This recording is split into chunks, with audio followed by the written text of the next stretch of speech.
Con xin kính chào cộng đoàn. Kính thưa cộng đoàn, trong tâm tình của những người con yêu mến mẹ Maria cách đặc biệt, cộng đoàn chúng ta cứ chiều thứ Bảy quy tụ về đây để cùng với mẹ chúng ta dâng lời tạ ơn Thiên Chúa vì biết bao ơn lành, đặc ân mà Chúa đã làm trên cuộc đời của mẹ. Để cùng với mẹ chúng ta ca khen Chúa, cùng với nhau chúng ta ca khen mẹ vì biết bao lần mẹ đã chuyển cầu cùng Chúa cho chúng ta hết ơn này đến ơn khác. Và cùng với nhau chúng ta nhìn lại mối tương quan của chúng ta với mẹ trong vai trò là những người con của mẹ. Trong tâm tình đó, giờ kính Đức Mẹ này, con mời cộng đoàn chúng ta cùng chiêm ngắm mẹ Maria với tấm lòng thương xót. Ở khuôn trên nông keng khắp Amang Ranchua Bingana khắp cơ mị Maria Sitbia môn này bình ta bờ tung bờ bút bên này đã mơ mút rom hằng mị Maria bình ta bờ niêu ớt cơ khoa tê doa cơ tum bưng ai prong khoa tê ngạ rồi lấy cơ mị Maria hằng bình ta mút rom ao tố bờ ư bờ an cơ mị Maria doa cơ tum tờ lời linh lang tum tờ lời hem lạ bình ta tụ lấy doa mơ mị Maria yêu lại gum hằng sao vót tương amang môn ane ta lăng lại tờ lời tiếp ta hằng mị Maria keng cơ được câu mị Maria gum ru đã mơ bơi chê lan tu Giêsu qua bình ta mau pranchua rút mị Maria pranchua thâu khắp pháp mừng anun eo chắc bình ta permin rom sa tờ lời ane pran khắp mị Maria. Để giờ hành hương được sốt sắng, mời cộng đoàn chúng ta cùng hát xin ơn Chúa Thánh Thần ngự xuống, thánh hóa tâm hồn và thánh hóa giờ kính Đức Mẹ này.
Lạy Chúa, Chúa có lòng thương xót vô biên.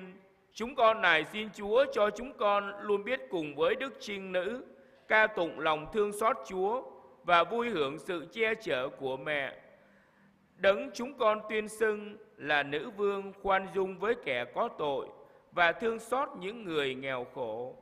Chúng con cầu xin nhờ Đức Kitô Chúa chúng con. Giờ đây mời cộng đoàn chúng ta cùng dâng lời hát ca khen mẹ.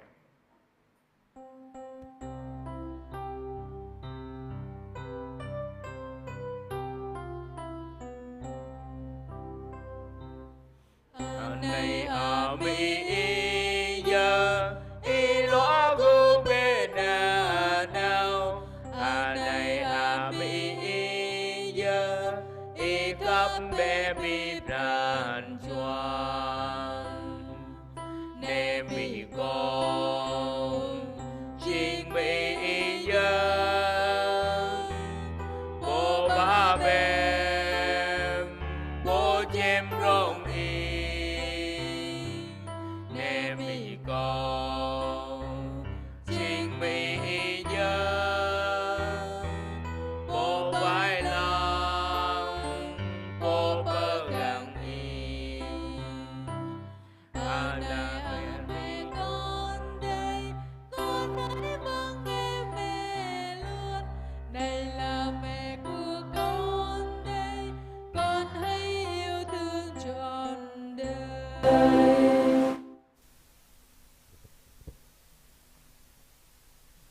Mời cộng đoàn chúng ta cùng lắng nghe tin mừng. Hồi ấy, bà Maria vội vã lên đường đến miền núi, vào một thành thuộc chi tộc Juda. Bà vào nhà ông Giacaria và chào hỏi bà Elizabeth. Bà Elizabeth vừa nghe tiếng bà Maria chào, thì đứa con trong bụng nhảy lên, và bà được đầy tràn thánh thần.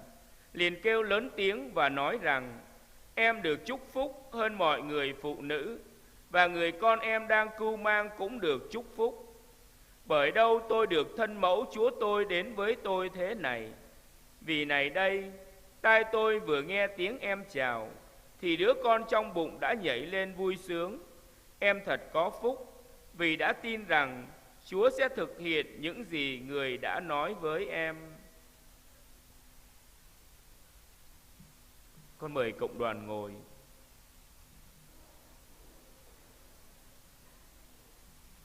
Kính thưa cộng đoàn, Đức Maria đã từng thưa lên rằng: phận nữ tỳ hèn mọn, người đoái thương nhìn đến, từ nay hết mọi đời sẽ khen tôi diễm phúc. Đó là lời ca khen của Đức Trinh Nữ Maria khi cảm nghiệm được lòng thương xót Chúa đã dành cho mẹ, không phải bởi vì mẹ xứng đáng, nhưng bởi vì Thiên Chúa là đấng hay xót thương những con người bé mọn, những con người sầu khổ, những con người hằng cậy trông nơi Ngài. Khi cảm nghiệm được Chúa thương mình, mẹ Maria lập tức vội vã lên đường, biểu lộ lòng thương xót và giúp đỡ tha nhân. Khi thấy bà Elizabeth, chị họ của mình mang thai trong những giai đoạn cuối của thai kỳ, mẹ đã sẵn lòng ở lại để phụ giúp chăm sóc cho người chị họ độ 3 tháng.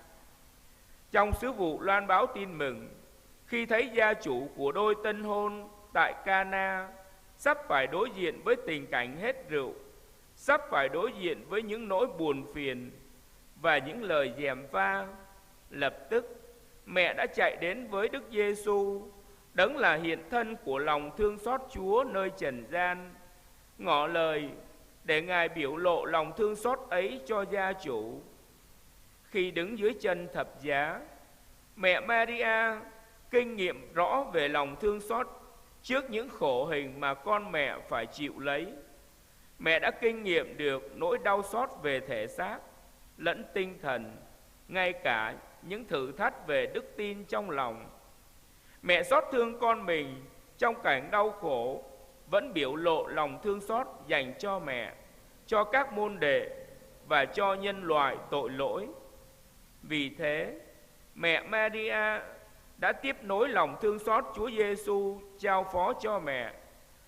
Khi đã về trời, thấy những nỗi đau khổ của con cái nơi trần gian, mẹ Maria luôn ra tay cứu giúp, đặc biệt những người bé mọn hàng tựa nương nơi mẹ, ở những vùng đất xa xôi hẻo lánh, nghèo nàn, với đủ thứ những khó khăn, luôn được mẹ ưu ái xót thương.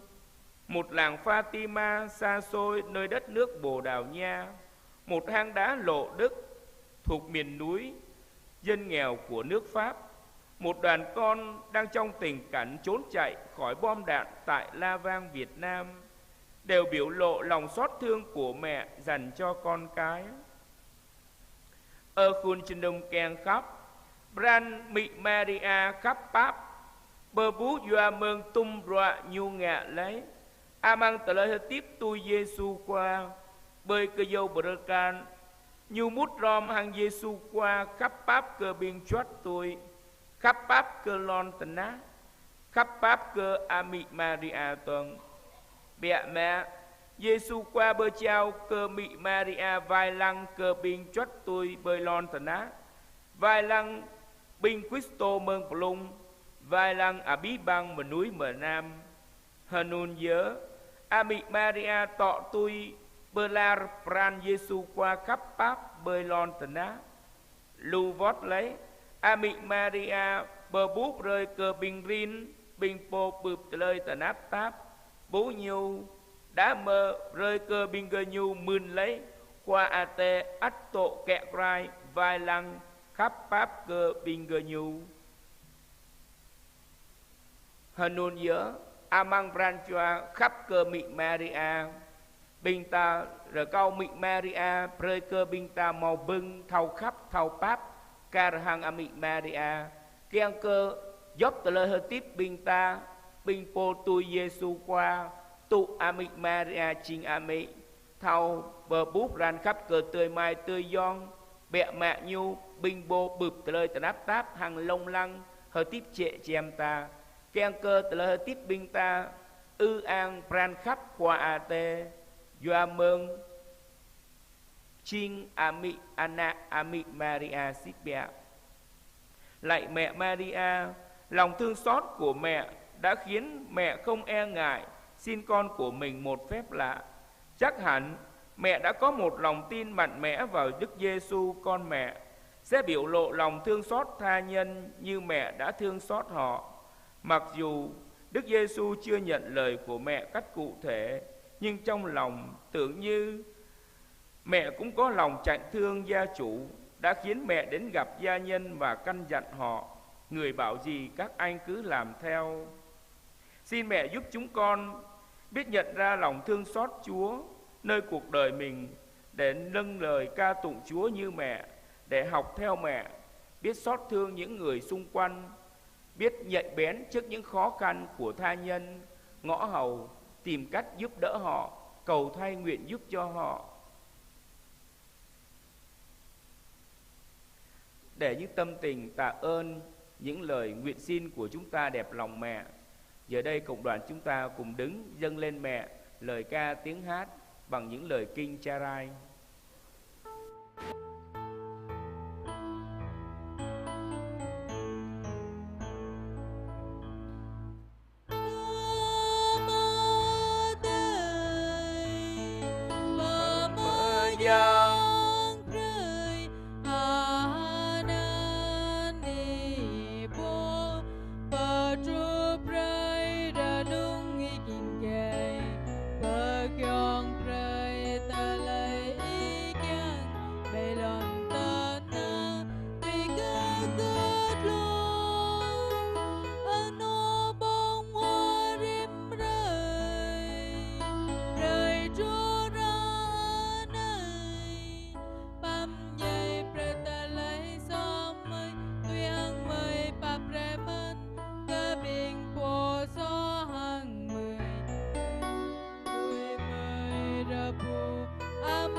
Giờ đây mời cộng đoàn chúng ta cùng hiệp ý với những người đến tạ ơn và xin ơn qua lời chuyển cầu của mẹ. Hiệp ý với những người tạ ơn. Ba người xin tạ ơn vì được thêm lòng kính mến Chúa và Đức Mẹ. 4 ý xin tạ ơn vì bước vâng theo thánh ý Chúa. Một ý xin tạ ơn vì dâng mình cho Chúa trong đời sống tu trì. Hai ý xin tạ ơn vì chừa bỏ tội lỗi và tính hư nết xấu. Hai ý xin tạ ơn vì được ăn năn trở về cùng Chúa. Hai ý xin tạ ơn vì được bền đỗ đến cùng. 10 ý xin tạ ơn vì đi đường được bình an. 7 ý tạ ơn vì có công ăn việc làm. 1 ý tạ ơn vì mau trả hết nợ. 5 ý tạ ơn vì gia đình sum họp hòa thuận thương yêu nhau. 5 ý xin tạ ơn vì gia đình bình an. 3 người xin tạ ơn vì được như ý nguyện. 3 ý tạ ơn vì có con cái ngoan ngoãn học hành tấn tới. 5 ý tạ ơn vì được khỏi ốm đau bận tật. 3 ý tạ ơn vì biết cầu nguyện cho các linh hồn. 1 ý tạ ơn thánh hóa bản thân, cải thiện đời sống. 3 ý tạ ơn vì được bình an trong tâm hồn và trong cuộc sống. 1 ý tạ ơn vì có con cái.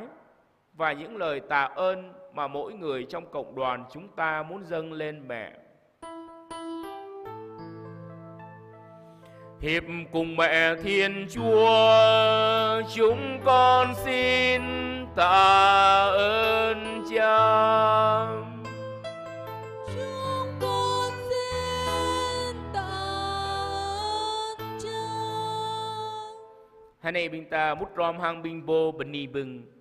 Reme cho bần ni bưng doa cơ bơ thìm đan khắp qua giang ate hang ami Maria.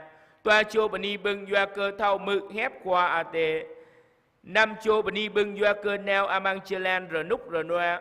Hai cho bần ni bưng doa cơ mau pra mẹ. Hai cho bần ni bưng doa cơ tanh kla bí hình nữ. Hai cho bần ni bưng doa cơ sang ano pơ góp thao mút rom kèn cắp. Clau cho bần ni bưng doa cơ sang ano rờ núc rờ noa. Chú cho bần ni bưng doa cơ lom đoạ noa. Rema cho bần ni bưng doa cơ gum ru lơm tà nát tà nông. Sa cho bần ni bưng doa cơ tơ kèn hem. Sa cho bần ni bưng doa cơ mau ana bè. Hằng tung tờ lời bần ni bưng ta kèn mút rom bần ni cơ qua tê. Hà này bưng ta mút rom bờ dơ tờ lời yêu lệ. Hiệp cùng mẹ Thiên Chúa, chúng con xin tạ ơn Cha. Chúng con xin tạ ơn Cha. Giờ đây chúng ta cùng hiệp ý với những người xin ơn qua lời chuyển cầu của mẹ. 15 ý xin thêm lòng kính mến Chúa và Đức Mẹ. 6 ý xin biết vâng theo thánh ý Chúa. 2 ý xin dâng mình cho Chúa trong đời sống tu trì. 14 ý xin chữa bỏ tội lỗi và tính hư nết xấu. 9 ý xin ăn năn trở về cùng Chúa. 7 ý xin bền đỗ đến cùng. 12 ý xin đi đường được bình an. 12 ý xin có công ăn việc làm. 7 ý xin mau trả hết nợ. 7 ý xin đòi được nợ. 16 ý xin gia đình sum họp hòa thuận thương yêu nhau. 14 ý xin gia đình bình an. 5 ý xin được ơn như ước nguyện. 10 ý xin con cái ngoan ngoãn học hành tấn tới. 14 ý xin khỏi ốm đau bận tật. 6 ý xin được ơn chết lành. 13 ý xin cầu cho các linh hồn. 7 ý xin thánh hóa bản thân, cải thiện đời sống. 7 ý xin cứu giúp trong cơn gian nan khốn khó. 10 ý xin bình an trong tâm hồn và trong cuộc sống. 2 ý xin sinh nở bình an. 2 ý xin có con cái. 1 ý xin tìm thấy của cải. Và những lời xin ơn mà mỗi người trong cộng đoàn chúng ta muốn dâng lên mẹ. Nhờ lời Đức Mẹ chuyên cầu, xin Chúa nhận lời chúng con. Xin Chúa nhận lời chúng con. Hai này bình ta mút rom hàng bình bồ được cầu bừng. Hợp lũ tòa chô được cầu bừng bư thìm ran khắp qua giang ate hàng amị Maria. Hợp lũ bạ chô được cầu bừng thao mự hép qua giang ate. Clau chô được cầu bừng thao bơ dơ tờ lời hợp tiếp amang pra bơ com tờ lời chan. Hợp lũ clau chô được cầu bừng thao lui tờ lời xó hàng cờ núi sát ram. Hợp lũ xa chô được cầu bừng thao hợp đốc đoại lại hàng qua giang ate. Hợp lũ tòa chô được cầu bừng cơ chấp trú bờ đút. Chơ pan chô được cầu bừng nào amang chelan rờ núc rờ noa. Bạ chô được cầu bừng mau mạ broa. Tòa ban chô được cầu bừng tanh kla bí hình nữ. toa cho được cao bưng tui mạc lại ở nước arang đom tờ chú cho được cao bưng sang anh nọ bờ góp thao mút ròm kèn khắp hợp lú cho được cao bưng sang anh nọ rờ đúc rờ noa bạ cho được cao bưng tui pran tui anh nọ kèn tờ chú cho được cao bưng anh ạ sang ram đi tui xa cho được cao bưng bú cái lại mình núi trệ chèm hợp lúc mẹ cho được cao bưng lom rạ noa hợp lúc xa cho được cao bưng dây mơ ác hợp lúc lau cho được cao bưng eo lẹ rơi cơ binh bơ ngát chua tờ chú cho được cao bưng bơ chí tờ rơi po bập lý tờ lời hợp tiếp cho pan cho được cao bưng thâu gum ru lơm tờ náp tờ nông tờ chú cho được cao bưng rồi nút rồi noa amang pran hang amang tờ lời hợp tiếp xa cho được cao bưng tờ keng hem xa cho được cao bưng mau anạ bẹ lau cho được cao bưng ép bú công ngàn hàng tung tờ lời được câu bình ta keng bây giờ cơ mị ma ra eo lại gum hà này bình ta mút dòm bây giờ tờ lời eo lệ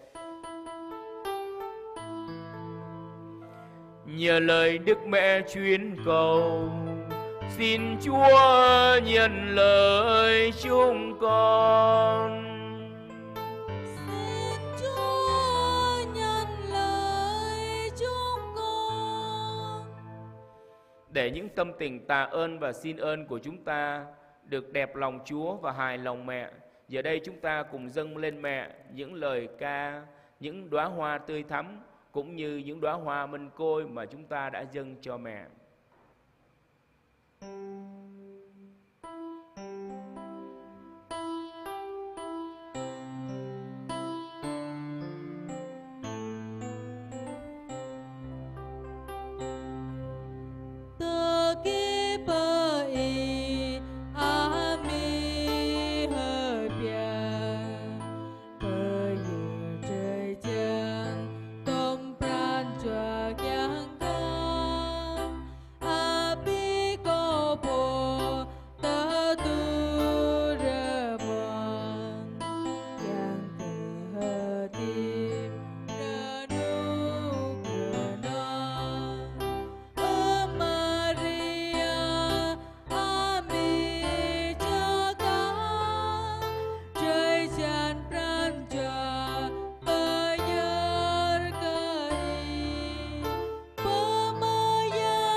Mời cộng đoàn chúng ta cùng quỳ gối đọc kinh tuần cửu nhật kính Đức Mẹ Hằng Cứu Giúp.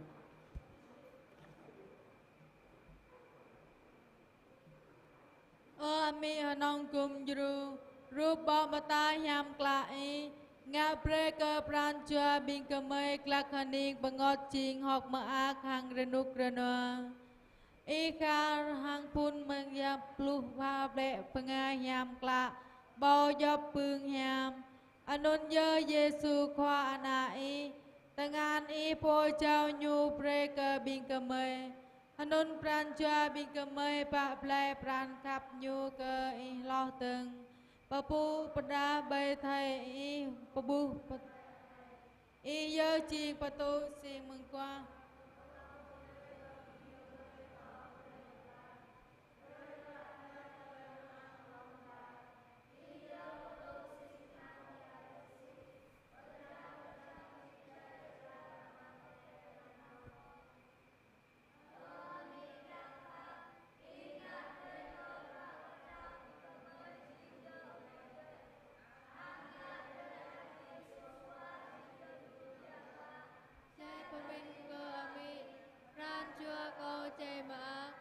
Yo anan bayang nut lah ran chua ko glak hol ko thwal ching renuk renua matam reko pre ko yo anan nanau tui anai ami chang khap ko khap ko pya ma kenang ko hang mut rom tom hanun ran chua ko khap ko ana lo từng ami yo ani kumoi kenang in rồi có ý pháp cho cả tu nhập bình cầu mây của vui cầu vần Maria cha chi cha ha yong ý mang cho cả tu lấy ananami hanong kum juru yang ke pusur prancho bình cầu mây cái năng in cơ ý hanun kau của vui rồi có ý khắp pháp kum juru kau nào amang jap ani tu ano nào lâm giang sát plư planh lâm mo ta lời so lâm bùm talai tanam amang talai hatip ang pia ma nyu amang mung chi klok ran mi po tao kapap rồi có ý pre có thọ đại nào po na nào có cứ xin nick ta có trang đại nào po nun ngạ pre có ý chạy mơ nhằm có rồi có ý pre có phương yom phan này